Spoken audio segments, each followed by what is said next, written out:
Olá, bem-vindos ao canal Saúde Descomplicada e hoje a avaliação postural na prática, visão lateral.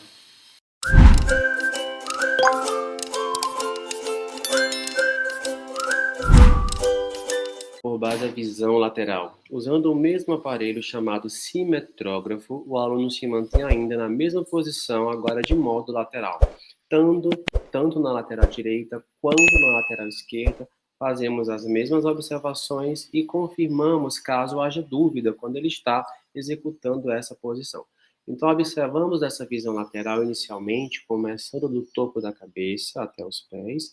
Se esse aluno, por exemplo, tem a cabeça anteriorizada, por exemplo, sinais comuns em casos de encurtamento na região anterior do pescoço, encurtamento na região do peitoral, essa cabeça tende a ficar mais anteriorizada.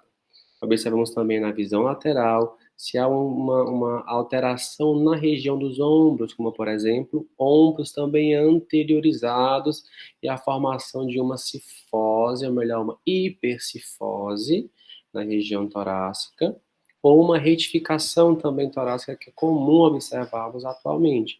Então, na visão lateral, conseguimos observar esses dois quadros aqui nessa região, observando o tórax dessa aluna, por exemplo. Descendo até a região da lombar, encontramos as possíveis disfunções como hiperlordose, lembrando que o termo lordose torna-se errado, já que a lordose é anatômica e a alteração encontrada é a hiperlordose, como também podemos encontrar uma retificação lombar, que é a falta dessa curvatura na região da lombar, alcançando as articulações dos joelhos. Aqui nós observamos se esse indivíduo ele tem um processo chamado de genoflexo ou genorrecurvato. O que vem a ser o genoflexo? O genoflexo é aquele indivíduo que tem um encurtamento nos isquiotibiais e tem uma flexão excessiva nesses joelhos, por exemplo. Esse é o quadro de genoflexo. Já o genorrecurvato é o inverso, é uma elasticidade desses tecidos, um enfraquecimento dos isquiotibiais, esse ângulo torna-se mais aumentado. E encontramos essas duas alterações nos joelhos quando fazemos a visão lateral. Outro ponto também importante que podemos observar é a linha entre a orelha e o maléolo lateral, se estão realmente alinhados ou próximos de um alinhamento, é que nós encontramos uma possível tendência de genorrecurvato, essa coluna.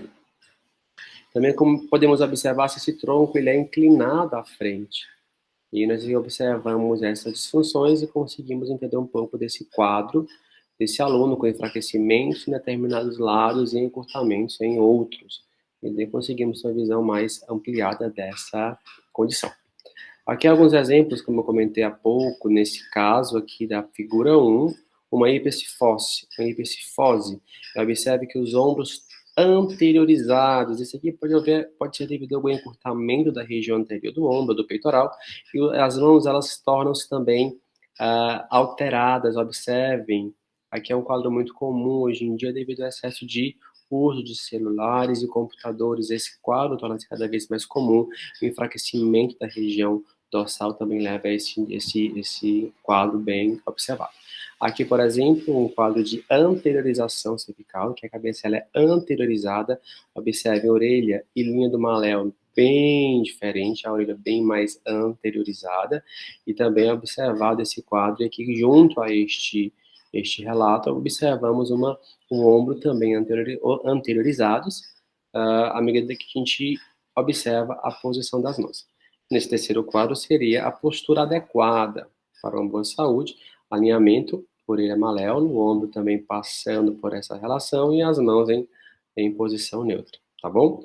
Na figura 2 observamos aqui essa aluna com uma postura logicamente mais forçada, em que a gente encontra essa cabeça também anteriorizada, oriunda de enfraquecimentos, observa que quando há esse relaxamento da região central, ela tem toda essa mudança na conformação corporal, a formação de uma hipercifose, à medida que ela trabalha esse alinhamento corporal e, consequentemente, o resistência e fortalecimento posterior, fortalecimento de core, estabilização de redondos, romboides e paravertebrais, consigam manter esse alinhamento postural adequado.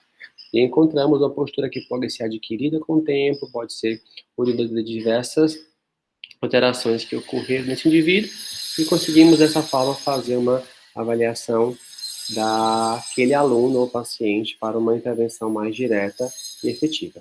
Gostou do nosso vídeo? Peço que curta e compartilhe, e até a nossa próxima aula com avaliação postural na prática, visão posterior.